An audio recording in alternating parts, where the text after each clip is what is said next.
Yo, what is up guys, and welcome back to the channel. Today we've got another review on the League Player 2 from La Liga. We're going to go through Marco Asensio's 88 rated card. We're going to go through the card, his detailed stats, clips and summary, as well as the grind requirements for you guys to get your hands on him. Before we get into all of that, if I could ask you guys to please hit that like button, hit that subscribe button, hit that bell so you know when I upload, and comment down below if you're going to be grabbing this card. And now, let's get into the review.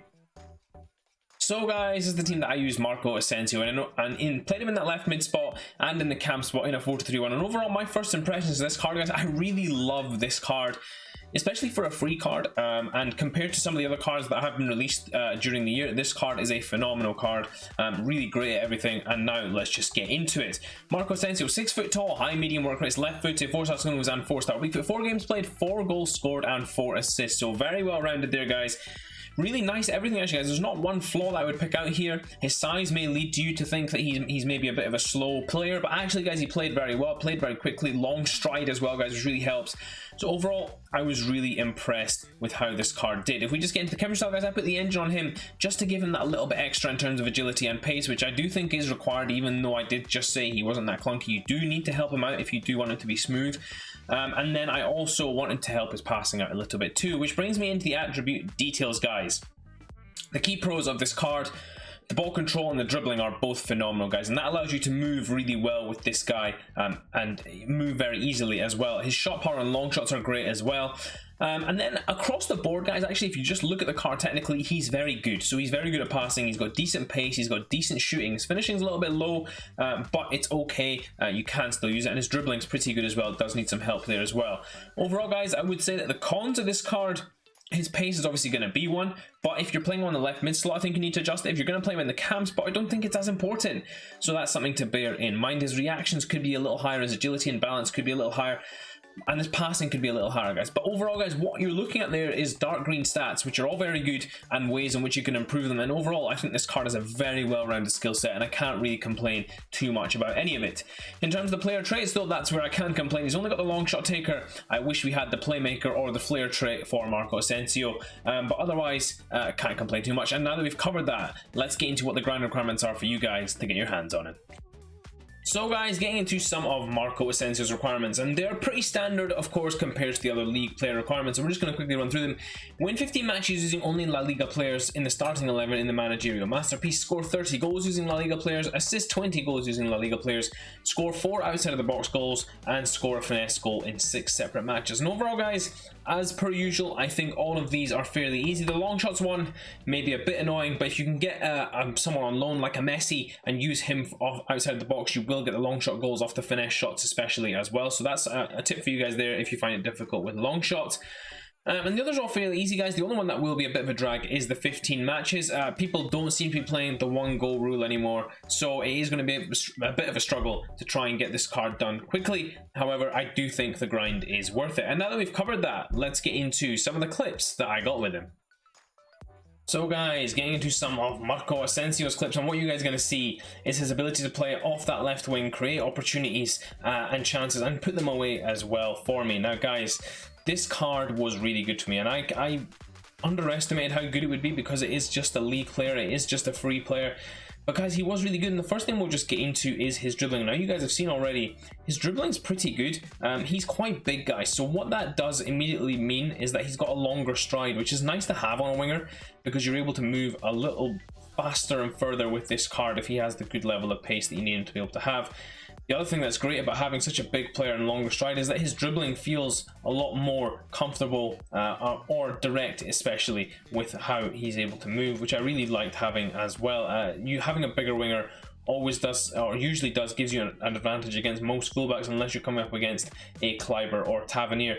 This card will do very well. Now, in terms of the attacking field position, this card will do very well as well because his passing is really good too.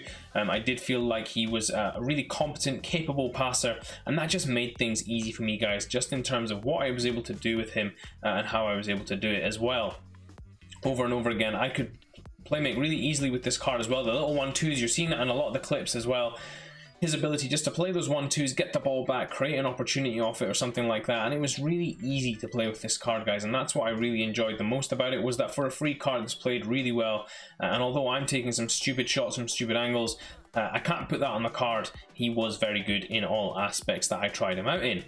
Now, in terms of the pace, guys, which is going to be the factor that everyone kind of judges this card on because it's not obviously above 90, I do feel like the pace didn't actually matter that much for me at the wing.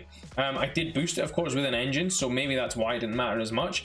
But especially in the attacking midfield spot, you don't necessarily need to boost his pace, and you could afford to boost other factors of his game, like his passing or his shooting, just so that he becomes that elite player in front of goal or creating chances for others in front of goal. So guys, I would say don't worry too much about the pace if that is something you are considering. I think this card is best suited to the number 10 slot, so that's where I'd be looking to play him, and therefore you don't need to worry about the pace as much. He will link in very well, of course, if you're building him into that sort of team, so focus on other elements to be able to help this card reach his full potential.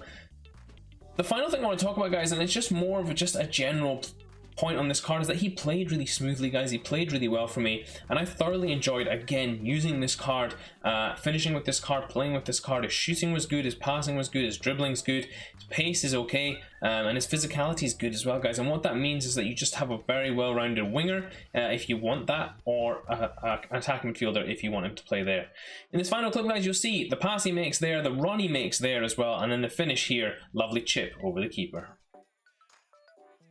So guys, if we just get into this final Marco Asensio summary, of course, it doesn't cost you anything on the game. It just takes your time to go and complete that grind that we discussed earlier. If we look at the key stats, guys, again, like I mentioned, very well-rounded skill set. I do feel like if you put the engine on him, then it does give him the best opportunity in terms of being boosted in the right areas and allowing him to play to his full potential. You see what that does to his pace, what it does to his dribbling and his passing. He becomes a very good player then for the wing or for your attacking midfield position particularly. You could also, of course, just go with a hunter if you want more finishing out of him as well. But I do feel like his dribbling does need a little bit of help. He did feel a little bit clunky even with the boost to his agility, but not so much so that it's a real problem. The engine does enough for him, so that'd be my recommended one for you guys.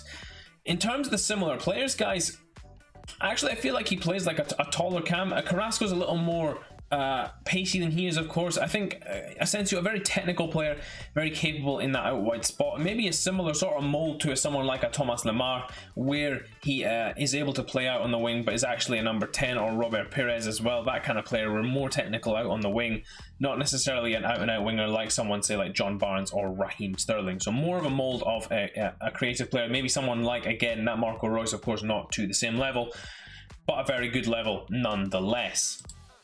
If we get into his linkability, guys, this is where things start to get interesting for this card. You've, of course, got perfect links to all of these Spanish players. If you did that Isco SBC, that's a GG for you. Sergio Ramos' Team of the Year card, of course, all these inform cards, Vasquez as well as in there. Strongness, of course, to Spanish players across La Liga, as well as Real Madrid players and Spanish icons. So all lovely linkability there as well. Which leads me into my final recommendation about this card, guys, and whether you should complete this grind. For me, guys, this is probably the best value one so far out of the number 2 ones that have come out. So far we've had a bunch. We've had Ruben Neves, we've had Dario Benedetto, we've had Javier Pastore. I can't remember who else we've had. I don't know if we've had the Bundesliga one yet, but this one for sure is the best one so far.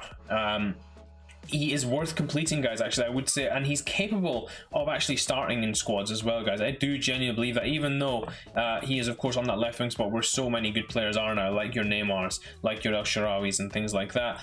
I do feel like this card is capable of starting in a La Liga team where you can switch him to the middle and play that number 10 with him, and with that 4-star refit, 4-star skill moves, he's a very usable player, a decent meta, good size as well. All of those factors play well into how well this card plays, so I do think this one is definitely worth completing, and not just as a comparison to something else. I would say, guys, complete this one as a priority, because this is a really good card, really worth it in my opinion.